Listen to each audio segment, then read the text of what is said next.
چھوٹے گناہ آٹومیٹکلی نیکیوں سے معاف ہو جاتے ہیں، اور بڑے گناہ جب معاف ہوتے ہیں وہ سورۃ الفرقان کی آیت نمبر 70 ہے، 70 نمبر، کہ اگر کوئی بڑے بڑے گناہوں سے توبہ کر لے، حتیٰ کہ اللہ نے اس بڑے گناہوں میں شرک کو ذکر کیا، قتل نہ حق کو ذکر کیا، زنا کو ذکر کیا، اور کہا کہ اگر کوئی ان سے بھی توبہ کر لے ہم اس کے گناہوں کو بھی نیکیوں سے بدل دیں گے، صرف معاف نہیں کریں گے، گناہوں کو نیکیوں سے بدل دیں گے۔ سبحان اللہ وبحمدہ سبحان اللہ العظیم، آمین۔ تو بڑے بڑے گناہوں سے اگر توبہ کر لی جائے تو وہ اتنی بڑی نیکیاں بن جائیں گی، لیکن وہ توبہ پاکستانی توبہ نہیں ہوگی، وہ پکی والی توبہ ہوگی۔ اور توبہ کا طریقہ اللہ تعالیٰ نے قرآن میں بتا دیا ہے کہ پاکستانی توبہ میں، یعنی جس کو میں کہتا ہوں کہ کتابوں کے خدا میں اور بابوں کے خدا میں کیا فرق ہے۔ سورۃ النحل کی آیت نمبر ہے 119، اس میں اللہ تعالیٰ نے اپنا کانسیپٹ بتا دیا توبہ کا۔ ثم ان ربک للذین عملوا السوء بجہالۃ، اس کے بعد تمہارا رب ان لوگوں کے حق میں جو جہالت میں گناہ کر بیٹھیں، ثم تابوا من بعد ذلک، اور پھر گناہ کے بعد فوراً توبہ کر لیں، وَأَصْلَحُوا، اور اپنی اصلاح کر لیں، یعنی بندے کے پتر بن جائیں، جو ہوا اس کے بعد پھر وہ ٹھیک بھی کریں اپنے آپ کو۔ إِنَّ رَبَّكَ مِن بَعْدِهَا، اس کے بعد تیرا رب لغفور الرحیم، ضرور بخشنے والا مہربان ہے۔ کس کے بعد؟ جو توبہ کرے، رجوع لائے اللہ کی طرف اور اپنے آپ کو سدھار لے، پھر میں اس کو معاف کروں گا۔ خالی استغفار کی تسبیح پھیرنے سے معافی نہیں ہوگی۔ یہ ہے کنسپٹ قرآن کا۔ یہ پیرلل میں دو چیزیں نہیں چل سکتی، اللہ کے ساتھ بغاوت بھی اور خالی استغفار کی تسبیح پڑھنا۔ تو یہ کنسپٹ اللہ تعالیٰ نے توبہ کے حوالے سے کلیئر کر دیا۔ اب آ جائیں اس طرف جو میں نے کہا کہ کبیرہ کبیرہ گناہوں سے اگر بچ جائیں تو چھوٹے معاف ہو جائیں گے۔ اس کو سپورٹیو ایک اور حدیث ہے جو صحیح مسلم میں ہے، وہ ڈسائسو حدیث ہے۔ اس کے الفاظ ہیں، اگر بڑے بڑے گناہوں سے بچا جائے تو ایک نماز سے دوسری نماز، ایک جمعے سے دوسرا جمعہ، اور ایک رمضان سے دوسرا رمضان درمیان کے تمام گناہوں کا کفارہ بن جائے گا، اگر بڑے بڑے گناہوں سے بچا جائے۔ اب یہ نہیں ہے کہ ادھر سے ایک جمعہ پڑھا، ادھر سے ایک جمعہ، اور درمیان والے معاف نہ، کیونکہ اس کے الفاظ ہیں اگر بڑے گناہوں سے بچا جائے۔ تو مجھے بتائیں نماز چھوڑنے سے بڑا گناہ کون سا ہو سکتا ہے؟ صحیح مسلم میں حدیث ہے، بندے کے کفر اور ایمان کے درمیان، شرک اور اسلام کے درمیان فرق نماز ہے۔ لہٰذا جو نماز چھوڑتا ہے تو ایک جمعے سے دوسرا جمعہ درمیان کے گناہوں کا اس کا کفارہ نہیں بنے گا، ایک رمضان سے دوسرا رمضان درمیان کے گناہوں کا کفارہ نہیں بنے گا، ایک نماز سے دوسری نماز درمیان کے گناہوں کا کفارہ نہیں پڑے گی کہ اگر کوئی کہے جی میں فجر پڑھ لوں اور ادھر سے عشاء پڑھ لوں درمیان والی معاف ہو جائے، نہیں۔ جامعہ ترمذی میں حدیث ہے، شقیق تابعی کہتے ہیں کہ صحابہ کرام نماز چھوڑنے والے کے علاوہ کسی کی تکفیر نہیں کرتے تھے، جو نماز نہیں پڑھتا تھا اس کو وہ کافر سمجھتے تھے۔ یہ پاکستان کے شناختی کارڈ میں بے نمازی مسلمان ہے، اللہ کے ہاں بے نمازی مسلمان نہیں ہے۔ جامعہ ترمذی میں حدیث ہے، جس نے جان بوجھ کے نماز چھوڑ دی اس نے کفر کیا۔ اور جان بوجھ کے چھوڑنے سے مراد یہ نہیں کہ بندہ کہ جی میں بڑا مصروف ہوں، نہیں۔ بخاری و مسلم دونوں میں حدیث ہے کہ اگر کوئی شخص بھول جائے یا سویا ہوا ہو تو جیسے ہی اسے یاد آئے یا وہ اٹھے تو نماز پڑھ لے، اور پھر نبی علیہ السلام نے وہ آیت تلاوت کی سورہ طٰہٰ کی، وَأَقِمِ الصَّلَاةَ لِذِكْرِي، اور میری یاد کے لیے نماز کو قائم رکھنا۔ تو نبی علیہ السلام نے فرما دیا کہ وہ جو جان بوجھ کے یہ ہے کہ ایک بندہ جاگ بھی رہا تھا اور بھولا ہوا نہیں تھا اور اس نے نماز چھوڑ دی، وہ مارا گیا۔ ایک اور چیز ہو سکتی ہے کہ کوئی مجنون ہو جائے، جو صحیح بخاری میں مولا علی کا قول ہے تعلیقاً کہ 3 لوگوں سے قلم اٹھا لیا گیا ہے، چھوٹے بچے سے، پاگل سے اور سوئے ہوئے شخص سے، یہاں تک کہ وہ جاگ جائے۔ تو یہ حدیث مرفوع بھی ہے، نبی علیہ السلام سے بھی مولا علی نے نقل کی ہے، سنن ابن ماجہ میں بھی ہے، ترمذی میں بھی، بخاری میں امام بخاری اسے چیپٹر کی ہیڈنگ میں لے کے آئے ہیں۔ اس کانٹیکسٹ میں جو سیدنا عمر کے پاس ایک دفعہ ایک مقدمہ کسی پاگل کے بدکاری کرنے کا آیا تھا، تو مولا علی نے کہا تھا کہ اس کے اوپر سزا جاری نہیں ہوگی کیونکہ اس کا ذہنی توازن درست نہیں ہے۔ تو پاگل کوئی ہو گیا ہے، سویا ہوا ہے، بھول گیا ہے، تو پھر معاملہ الگ ہے، ورنہ آپ نے نماز پڑھنی ہے، اور نماز چھوڑنے کی معافی جو ہے وہ نیک اعمال سے نہیں ہوگی، کیونکہ یہ تو فرض ہے، اسی طریقے سے باقی جو فرائض ہیں۔ تو یہ گناہ کبیرہ کے حوالے سے کانسیپٹ کلیئر ہو گیا۔ یہ کبیرہ اور صغیرہ کی بحثیں تو ساری علمی ہیں، ادروائز صحیح مسلم میں حدیث ہے، عبداللہ ابن مسعود کہتے ہیں نبی صلی اللہ علیہ وآلہ وسلم سے بھی انہوں نے مرفوع کیا اس حدیث کو کہ مؤمن کے لیے چھوٹا سا گناہ بھی ایسا ہے جیسا کہ اس کے سر پہ کسی نے پہاڑ رکھ دیا ہے، گویا اس پہ گرا چاہتا ہے، اور منافق کے لیے بڑے سے بڑا گناہ بھی ایسا ہے گویا ناک پہ مکھی بیٹھی تھی اس نے اڑا دی، تو وہ اس کو سینسٹیو ہی نہیں ہوگا اس معاملے میں، جس کو ہم پنجابی میں کہتے ہیں کہ عقل نہ ہوئے تے موجیں ہی موجاں، عقل ہوئے تے سوچیں ہی سوچاں۔ جس کو عقل نہیں ہے تو وہ موج ہی مارے گا نا، وہ تو کپڑے بھی اتار کے پھیرے گا تو وہ ریلیکس کرے گا، لیکن کوئی عقل مند آدمی تو اپنے کپڑے اتار کے نہیں پھیر سکتا، ہاں کوئی بزرگ ہو تو وہ پھیر سکتا ہے۔ مجذوب تو اس کا بھی وہ کہتے ہیں کہ جی انہاں تو قلم اٹھے ہے، تو سیدھی طرح کونا پاگل نے قلم اٹھے ہے، مجنون، مجذوب، شطحیات، پنجابی بونگیاں۔ تو آپ دیکھ لیں کتنے ننگے پیر ہیں، ہمارے کتنے پرائم منسٹر ہیں جو وہ ان ننگے پیروں کے پاس جا کے بیٹھتے تھے اور جا کے ان سے تھاپڑے مرواتے تھے۔ ان سارے پیروں کو کہے نا پاکستان کا قرضہ اتار دیں نا، بجلی پوری کر دیں، پرائم منسٹر تو ظاہر ہے جڑی جماعتاں انہوں نے جی بننا ہے نا کسی نے، ٹھیک ہے۔ تو یہ ساری کہانیاں ہیں اور یہ سارے ان کے پاس پہنچے ہوتے ہیں، یہ ہماری یعنی قوم کی ایز اے قوم جہالت ہے۔ تو اللہ تعالیٰ نے گناہ کبیرہ کے حوالے سے بتا دیا۔ اب آخر میں اگر میں لسٹ کا ذکر کروں، یہ ایک تلخ چیز تھی جو میں نے اس آیت کے کانٹیکسٹ میں آخر میں رکھی ہے کہ یہ ہماری بدقسمتی کہہ لیں کہ اکثر گناہ جو ہمیں معلوم ہیں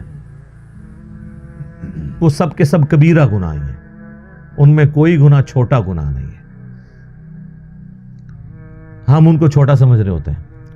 اگر آپ کو یہ سارے گناہوں کی لسٹ چاہیے نا تو بخاری مسلم کے حوالے سے مشکات المصابیح میں اگر آپ چلے جائیں نا تو مشکات کے شروع ہی میں پہلی جلد کے اندر آپ کو ایک چیپٹر ملے گا گناہ کبیرہ کا بیان، کیونکہ یہ کمبائنڈ فارم میں نوٹس ہیں مشکات، میں اسی لیے بار بار ایمفسائز کرتا ہوں کہ مشکات ضرور لیں۔ مثلا پہلی حدیث اس چیپٹر میں وہ بخاری اور مسلم دونوں سے لے کے آئے ہیں، یہ عبداللہ ابن مسعود رضی اللہ تعالیٰ عنہ کہتے ہیں کہ نبی علیہ السلام سے کسی نے عرض کیا کہ اللہ کے نزدیک سب سے بڑا گناہ کون سا ہے؟ تو آپ نے فرمایا کہ تم اللہ کا شریک بناؤ حالانکہ اس نے تمہیں پیدا کیا ہے، یعنی شرک سب سے بڑا گناہ۔ اس نے پوچھا اس کے بعد، فرمایا اس اندیشے سے بچے کو قتل کر دو کہ وہ تمہارے ساتھ کھائے گا، اولاد کو اس لیے سے ایک فیملی پلاننگ ہے وہ الگ چیز ہے، اس کا جواز موجود ہے، اس پہ میری ویڈیوز ریکارڈ ہے۔ یہ ہے کہ پریگنینسی آئیڈینٹیفائی ہو گئی ہے اور آپ بچے کو قتل کر دیتے ہیں یا بچوں سمیت خودکشی کر لیتے ہیں، جو پاکستان میں خبریں اکثر آتی رہتی میڈیا میں۔ اس نے عرض کیا اس کے بعد، تو فرمایا اپنی پڑوسی کی بیوی کے ساتھ بدکاری کرنا، بدکاری تو کسی کے ساتھ بھی کرنا برا ہے لیکن پڑوسی کا چونکہ حق ہے اس لیے اس کو ذکر کیا۔ پھر نبی صلی اللہ علیہ وآلہ وسلم نے سورۃ الفرقان کی آیت تلاوت کی، والذین لا يدعون مع اللہ الہا آخر ولا يقتلون النفس التي حرم اللہ الا بالحق ولا يزنون، جو میں نے شروع میں بھی حدیث کا ذکر کیا تھا کہ حدیث میں 3 بڑے گناہ بیان ہوئے ہیں۔ اگلی حدیث امام بخاری لے کے آئے ہیں جو مشکات والے امام نے نقل کی ہے کہ نبی علیہ السلام نے فرمایا اللہ کے ساتھ شریک بنانا، والدین کی نافرمانی کرنا، کسی کو ناحق قتل کرنا اور جھوٹی قسم اٹھانا کبیرہ گناہ ہے۔ دیکھ لیں یہ بھی کبیرہ ہے۔ اس سے اگلی حدیث بخاری اور مسلم دونوں میں ہے کہ جھوٹی قسم کی بجائے جھوٹی گواہی کا ذکر ہے اس حدیث کے اندر کہ جھوٹی گواہی دینا بھی گناہ کبیرہ ہے۔ اس سے اگلی حدیث بھی بخاری و مسلم دونوں میں ہے، نبی علیہ السلام نے فرمایا 7 چیزوں سے بچو. پوچھا کہ کون سی؟ فرمایا اللہ کے ساتھ شرک کرنا، جادو کرنا، قتل کرنا، سود کھانا، یتیم کا مال کھانا، میدان جنگ سے پیٹ پھیر کر فرار ہونا، اور پاک دامن عورتوں پر تہمت لگانا. یہ 7 بھی جناب کبیرہ گناہ ہے. میں نے کہا تھا یہ بدقسمتی ہے کہ جتنے گناہ ہمیں نون ہے نا وہ سارے ہی کبیر ہیں. اس سے اگلی حدیث بھی بخاری اور مسلم دونوں میں ہے. نبی علیہ السلام نے فرمایا جب زانی زنا کرتا ہے اس وقت وہ مومن نہیں ہوتا. جب چور چوری کر رہا ہوتا ہے وہ اس وقت مومن نہیں ہوتا. جب شرابی شراب پی رہا ہوتا ہے وہ اس وقت مومن نہیں ہوتا. اور جب وہ یہ کام کر چکتا ہے تو یعنی ایمان اس میں سے نکل جاتا ہے، اس کے بعد اس کے اندر ایمان دوبارہ لوٹتا ہے. اور خیانت کرنے والا خائن اس وقت مومن نہیں ہوتا. اور پھر آخر میں الفاظ ہیں پس تم بچ جاؤ، پس تم بچ جاؤ. 2 دفعہ نبی علیہ السلام نے فرمایا.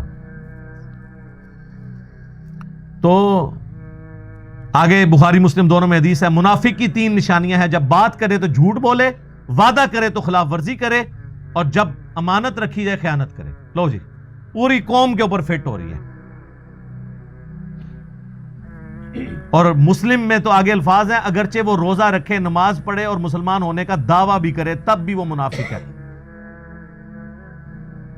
یعنی عملاً منافق ہے، اعتقاداً نہیں. اعتقاداً تو مسلمان ہے لیکن عملاً منافق ہے. اور ایک اور حدیث ہے بخاری اور مسلم کی، اس میں 4 چیزوں کا ذکر ہے. نبی علیہ السلام فرمایا جو 4 خصلتیں جس میں ہوں گی وہ پکا منافق ہے، اور جس میں ایک ہوئی وہ بھی نفاق کی ایک شاخ کے اوپر ہے، یہاں تک کہ اس عمل کو چھوڑ دے. نمبر 1 امانت رکھی جائے تو خیانت کرے. نمبر 2 بات کرے تو جھوٹ بولے. نمبر 3 عہد کرے تو توڑ دے. اور جب جھگڑا ہو تو گالی گلوچ پر اتر آئے. یہ علماء تو آلموسٹ سارے اس میں آتے ہیں، گالی گلوچ پہ اتر آتے ہیں نا، کیسی کیسی موٹی موٹی گالیاں دیتے ہیں. اور عوام الناس تو اب مجھے بتا دیں، ہم تو وہ شعر لے کے چل رہے ہیں کچھ بھی ہیں تیرے محبوب کی امت سے ہیں. یہاں تو معاملہ ہی کہاں سے کہاں پہنچ گئے. صحیح مسلم میں حدیث ہے نبی علیہ السلام ایک اناج کے ڈھیر کے پاس سے گزرے، آپ نے اپنی مبارک انگلیاں اس میں داخل کی تو وہ گیلی تھی. آپ فرمایا یہ کیا؟ کہ رسول اللہ رات کو بارش ہو گئی تھی تو اناج گیلی ہو گئی. آپ نے فرمایا تم نے گیلی اناج اوپر کیوں نہیں کی تاکہ لوگ اس کے عیب کے اوپر مطلع ہوتے، اس کے بعد کسی کی مرضی کہ وہ خرید کے لے جائے گھر جا کے خشک کر لے، لیکن تم نے اس طرح کیوں کیا کہ اوپر خشک رکھی اور اندر گیلی. اور پھر آپ نے فرمایا جس نے ملاوٹ کی وہ ہم میں سے نہیں. یہ وہاں پہ آپ نے فرمایا تھا، یہ پوری حدیث مسلم شریف میں یوں ہے، جو آخری حصہ پکڑا ہوا ہے جس نے ملاوٹ کی وہ ہم میں سے نہیں. اور وہ ملاوٹ سے سمجھ رہے ہوتے ہیں صرف دودھ میں ملاوٹ کرنا ملاوٹ ہے.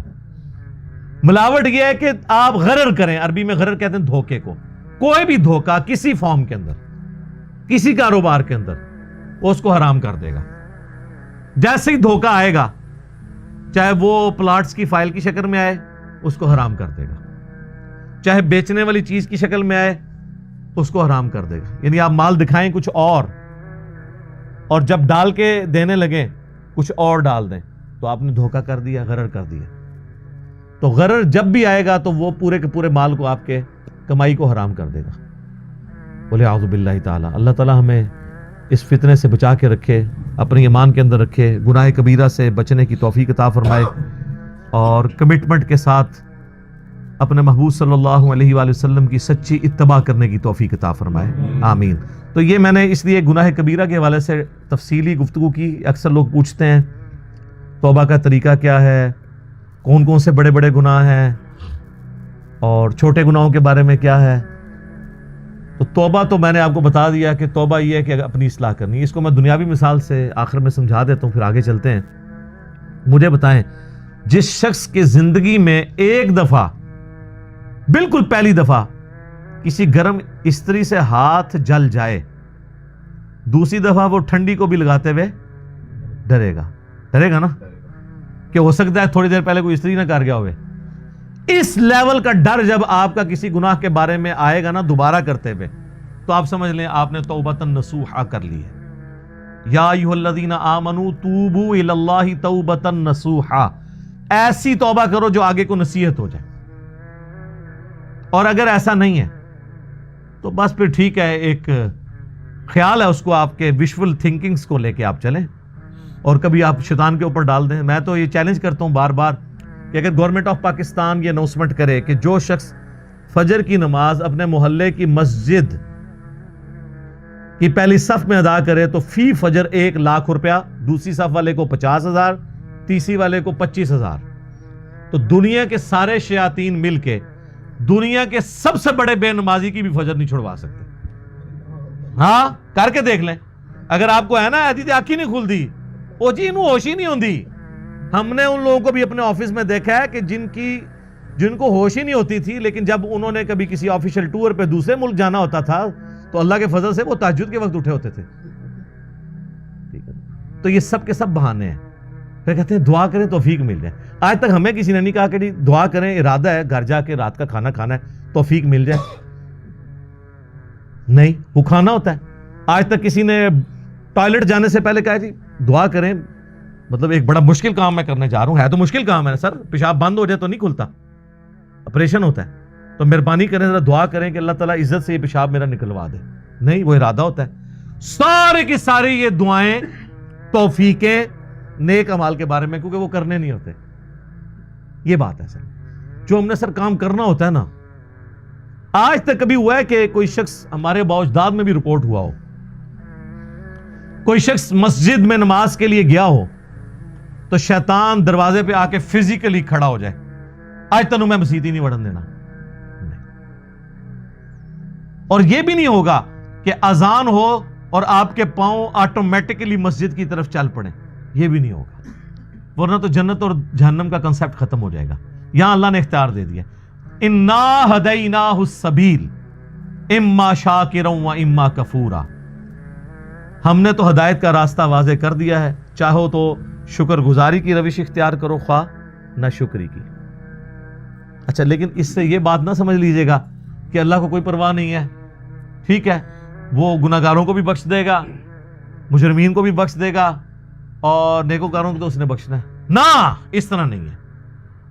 اور اکثر لوگ کہہ رہے ہوتے ہیں او جی اللہ نے ساڑی نمازاں نہیں چاہیے دیا. استغفر اللہ. یہ بات آپ کیوں بولتے ہیں؟ یہ آپ کس کو بول رہے ہوتے ہیں؟ میری نماز تو نہیں کو پڑھ رہا نا، تو مجھے کیوں سنا رہے ہو؟ جس کی پڑھ رہے ہو اس کو سناؤ. اللہ کی پڑھ رہے ہو نا. تو اللہ نے کب کہا ہے کہ مجھے تیری نمازیں چاہیے؟ کہیں کہا ہے؟ اللہ کہتا ہے تمہیں تمہارے لیے نمازیں چاہیے. اللہ نے تو کبھی کہا ہی نہیں کہ مجھے چاہیے. اس فلسفے کو اللہ تعالیٰ نے سورہ الزمر میں بیان کیا ہے.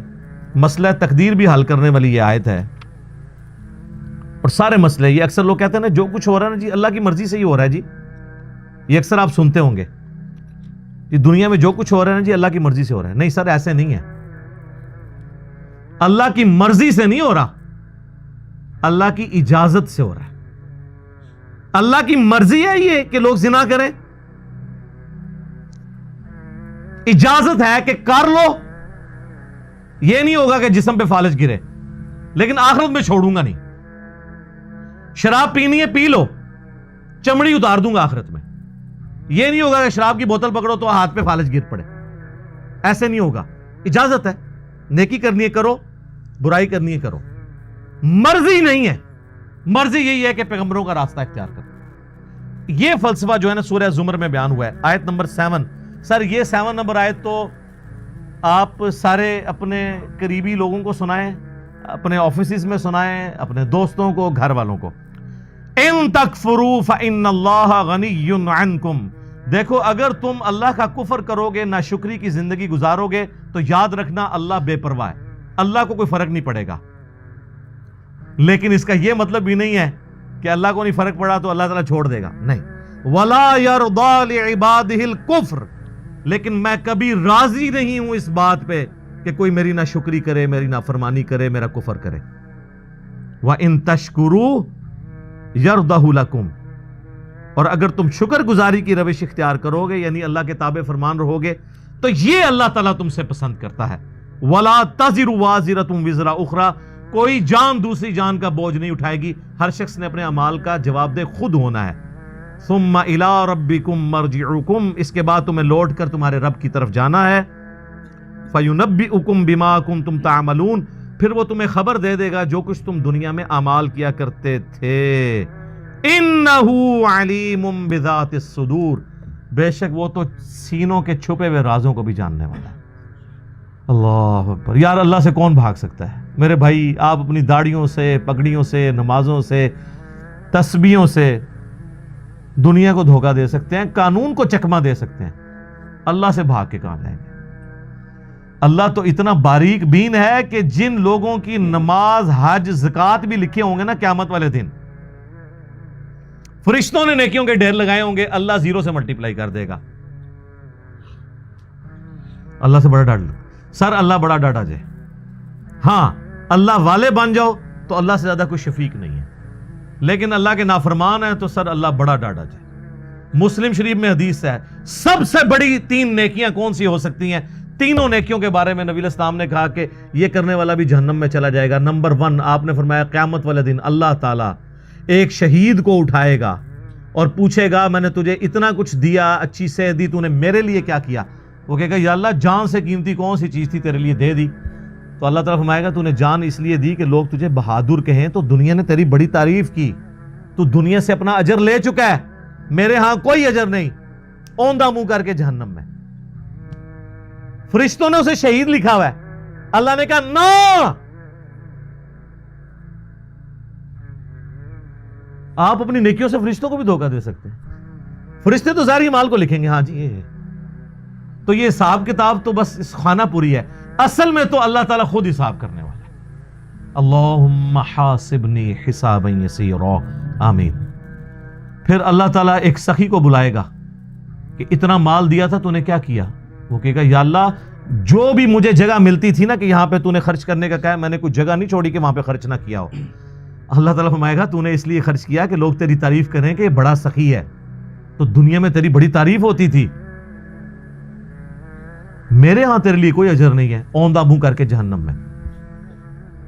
پھر قرآن کے قاری کو بلایا جائے گا، اللہ تعالیٰ کہے گا میں نے تجھے قرآن دیا تھا، تو نے میرے لیے کیا کیا؟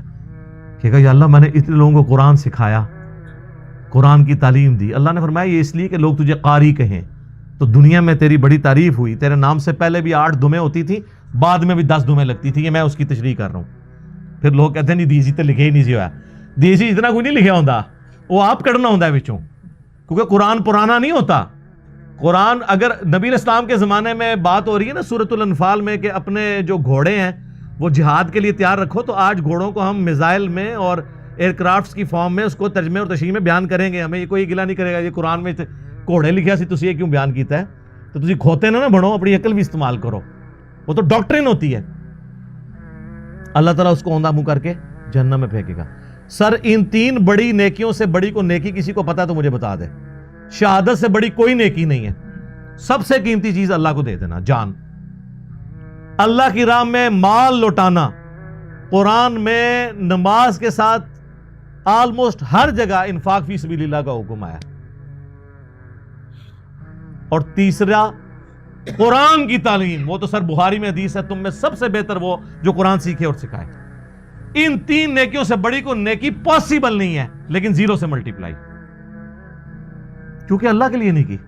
مسند احمد میں حدیث ہے جس نے دکھلاوے کے لیے روزہ رکھا اس نے شرک کیا، جس نے دکھلاوے کے لیے نماز پڑھی اس نے شرک کیا، اور جس نے دکھلاوے کے لیے صدقہ کیا اس نے شرک کیا۔ کی نیکی ہو گیا شرک۔ یہ کیا بات ہوئی؟ نماز کیسے شرک ہو گئی؟ نماز تو اللہ کی ہوتی ہے، پڑھی بھی اللہ کے لیے لیکن دکھانے کے لیے کسی کو۔ ہمارے ایک ایکس پریزیڈنٹ تھے نا، مجھے ان کی پالیسی سے تو بہت اختلاف ہے، جنرل ضیاء الحق، لیکن ایک مذہبی آدمی تھے۔ ان کی وجہ سے ہماری فوج کے اندر کافی ریفارمز آئیں، اور یہ بہت بڑا احسان ہے ان کا پاکستانی فوج کے اوپر، ورنہ ان سے پہلے کی فوج اور آج کی فوج میں بڑا فرق ہے۔ اب آپ کو مذہب کا رنگ غالب نظر آئے گا ہماری فوج کے اندر، اور جب فوج سے لوگ ریٹائر ہوتے ہیں تو میں نے تو سب سے زیادہ باقی اداروں کی نسبت ان لوگوں کو دیکھا ہے کہ پریکٹسنگ مسلمان ہے، کیونکہ موت کو بڑا قریب سے دیکھ لیتے ہیں نا، تو بڑے بڑے لوگوں کی عقل ٹھکانے ہو جاتی ہے جب اپنے ساتھ آپ شہداء کی لاشیں اٹھاتے ہیں بارڈرز کے اوپر، تو بس انسان کو نظر آتی ہے یار کل تو یہ میرے ساتھ روٹی کھا رہا تھا، آج میں اس کے جسم کے لوتھڑے سمیٹ رہا ہوں، تو سر بڑے بڑے لوگوں کا قبلہ درست ہو جاتا ہے۔ تو جنرل ضیاء الحق صاحب چونکہ نمازی تھے بڑے پکے، تو ان کے ساتھ جو لوگ ہیں نا انہوں نے مجھے بتایا کہ جب وہ نماز جاتے تھے لوگ بغیر وضو بھی ساتھ پیچھے کھڑے ہو جاتے تھے، کیونکہ وہ نماز پڑھنے کا تو موڈ نہیں ہوتا تھا، اور وضو تو ایک تردد ہے نا، اور وضو کسی کا چیک تو نہیں ہو سکتا سونگ کہ اس کا وضو ہے یا نہیں ہے، تو وہ اس پر ٹوٹل پورا، جس طرح ہمارے یہاں پہ کئی پولیٹیکل لیڈرز کے لوگ جنازے پڑھنے کے لیے صحافی بھی آئے ہوتے ہیں، اگر آپ ان سے نماز سنیں، نماز بھی نہیں آتی اور جنازہ پڑھنے کے لیے آئے ہوتے ہیں، ادھر سوٹیں لگا رہے ہوتے ہیں، ادھر میسیج دیکھ رہے ہوتے ہیں، ساتھ ہی جنازے کی نوزمنٹ، جنازہ پڑھا، نہ ان کو دعا آتی نہ وضو کیا ہوتا ہے، الا ماشاء اللہ۔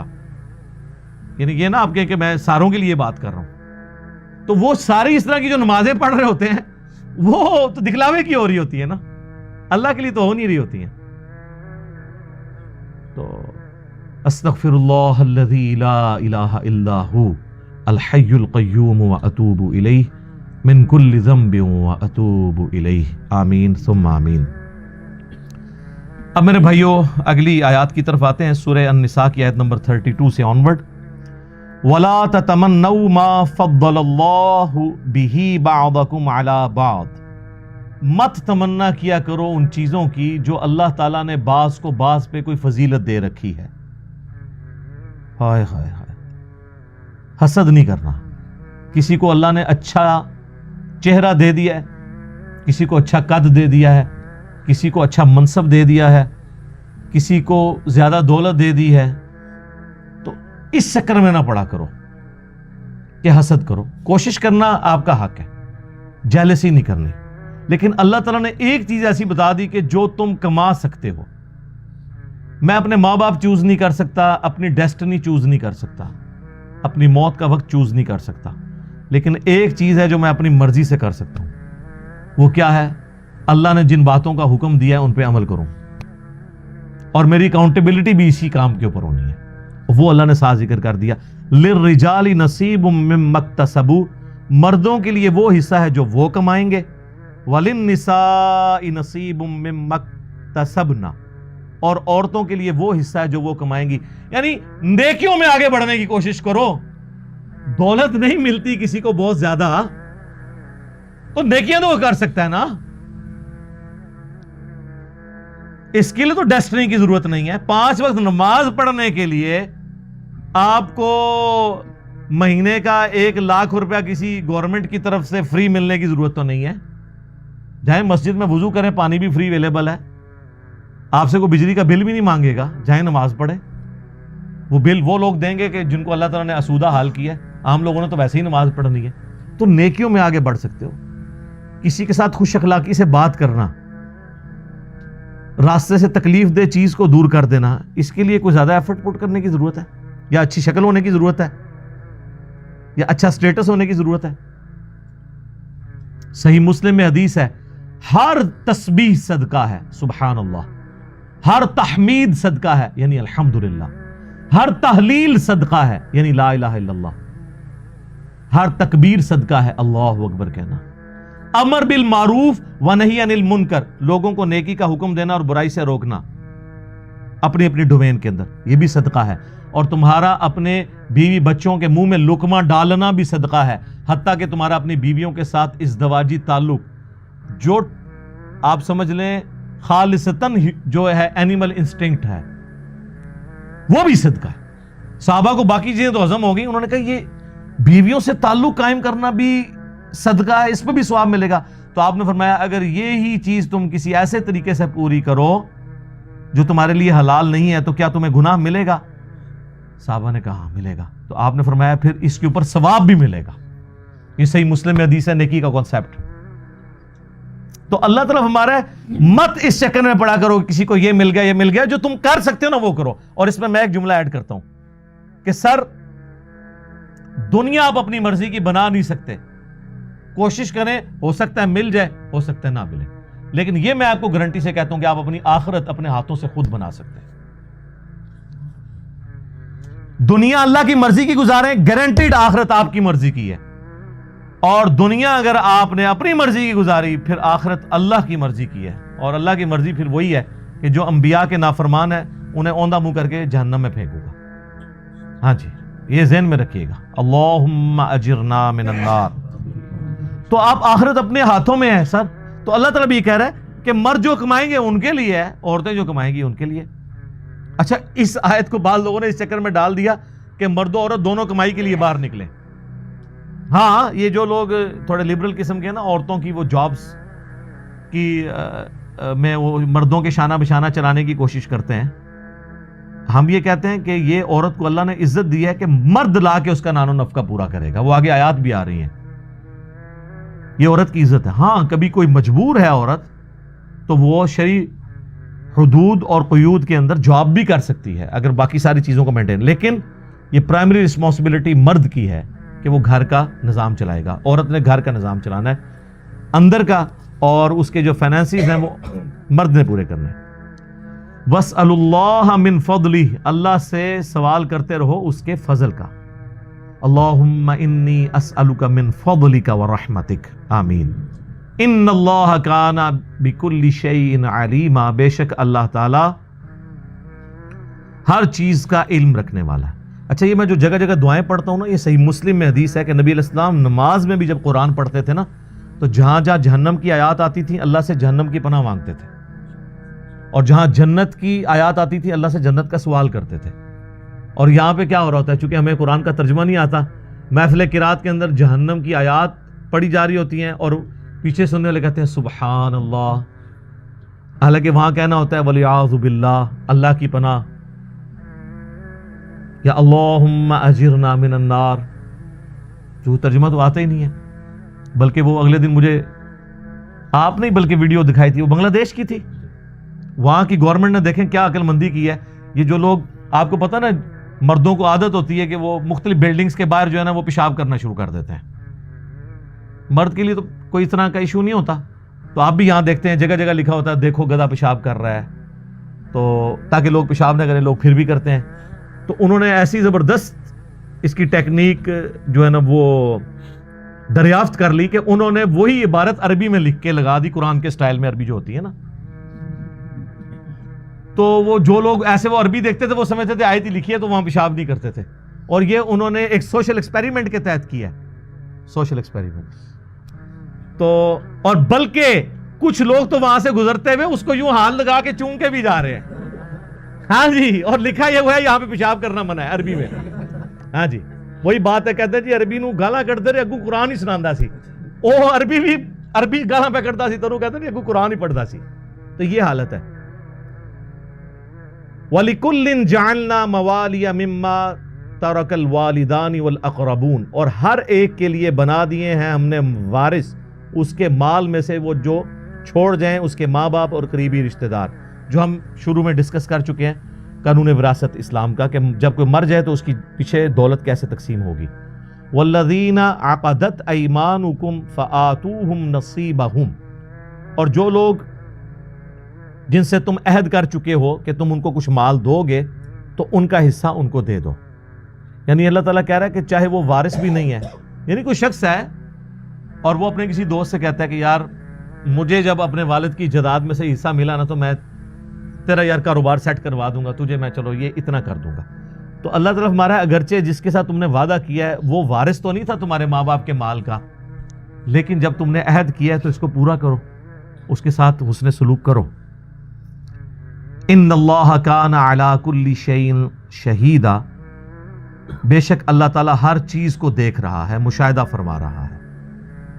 اب وہ آیت آ رہی ہے جو عورتوں کے گلے سے بڑی مشکل سے نیچے اترتی ہے, لیکن اگر اس کا پازیٹو پہلو دیکھا جائے تو یہ عورتوں کی عزت افزائی ہے اس آیت کے اندر.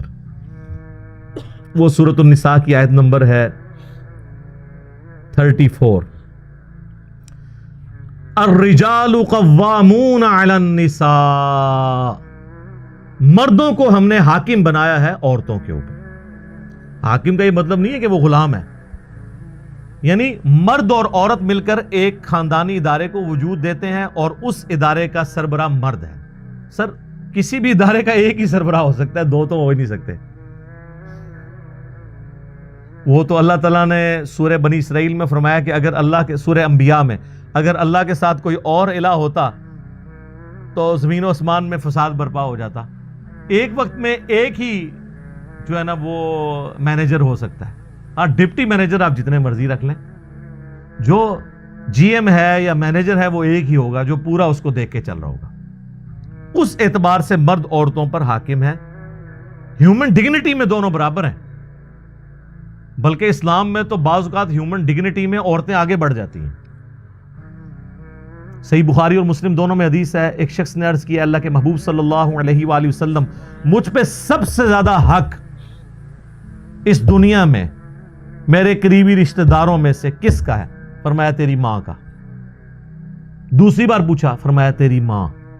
تیسری بار پوچھا، فرمایا تیری ماں۔ چوتھی بار فرمایا تیرا باپ۔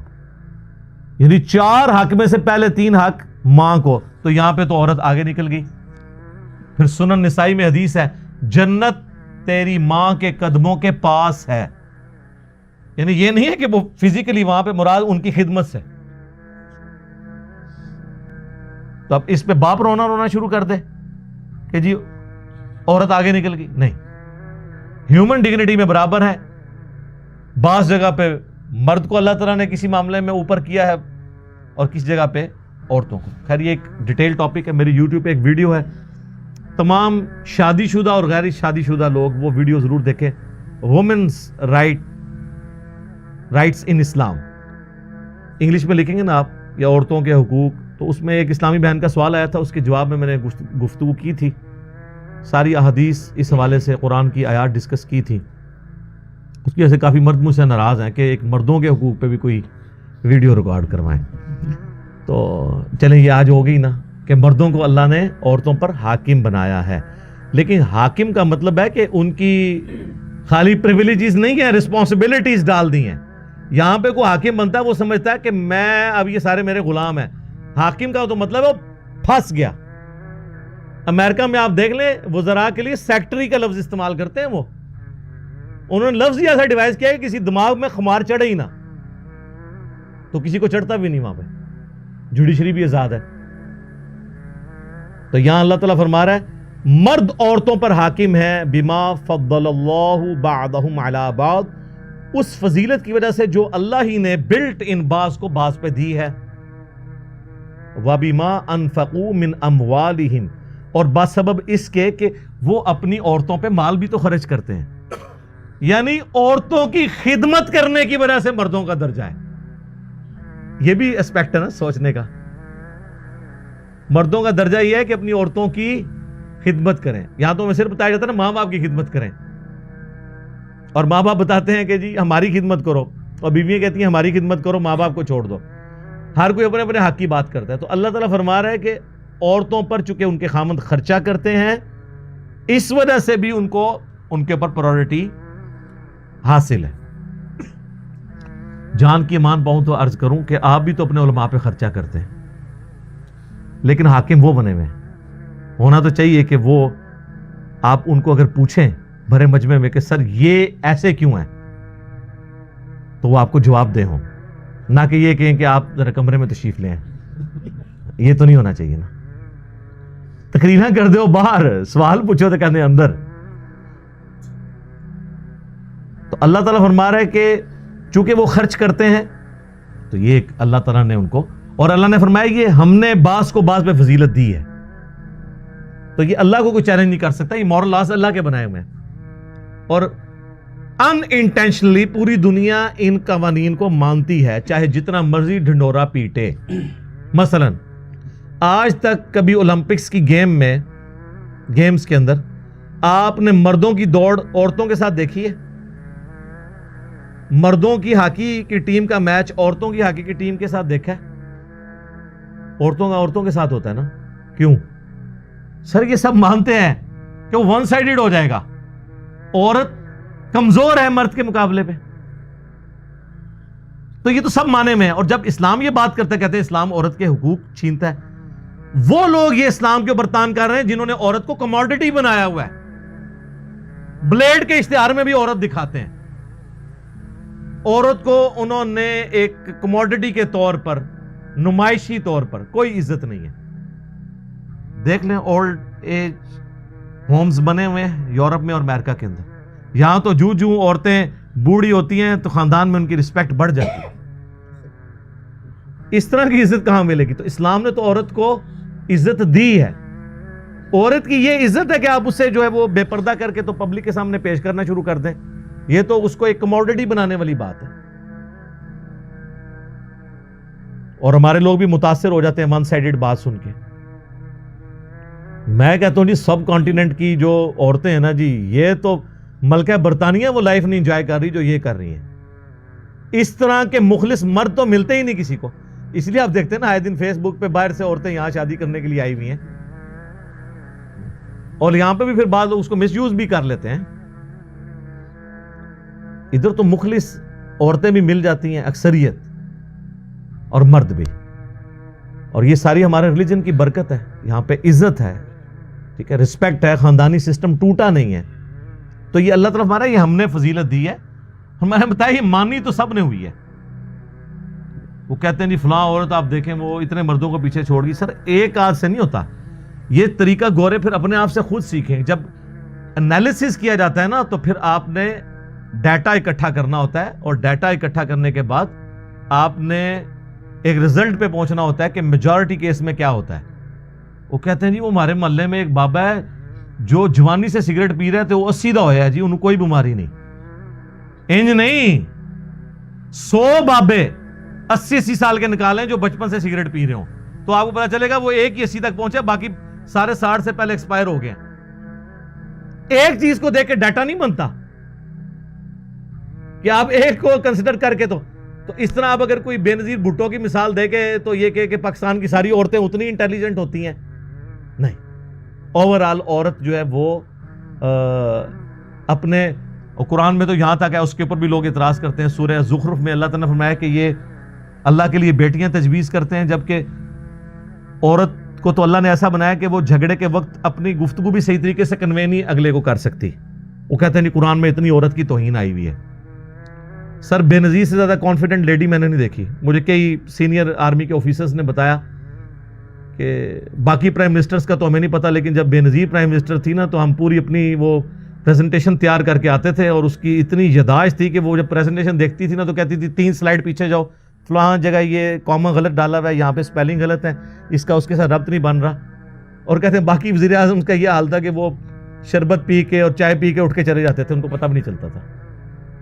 لیکن اسی بے نظیر کو میں نے جیو کے پروگرام جواب دے کے اندر دیکھا ہے کہ جب اس سے اس کے بھائی کے قتل کے بارے میں پوچھا گیا تو وہ اپنے جذبات پہ قابو نہیں رکھ سکی، وہ اپنا مائک اتار کے اٹھ کے چلی گئی. اسے بولا ہی نہیں جا رہا تھا کہ آپ پرائم منسٹر تھی اور آپ کے دور کے اندر آپ کے بھائی کا قتل ہو گیا، تو اسے اپنے جذبات پہ قابو نہیں رہا،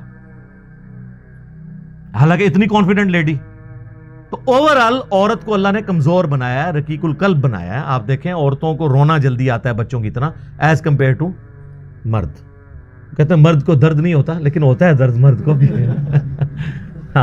ہاں لیکن اللہ نے اسے مضبوط اعصاب والا بنایا، اور یہی وجہ ہے کہ کبھی کوئی پیغمبر نہیں عورت بنائی اللہ نے، کیونکہ پبلکلی جا کے دعوت کا کام کرنا ہوتا ہے، دماغ پہ سٹرین لینا ہوتا ہے، تو عورتیں اس طرح کا سٹرین نہیں لے سکتی.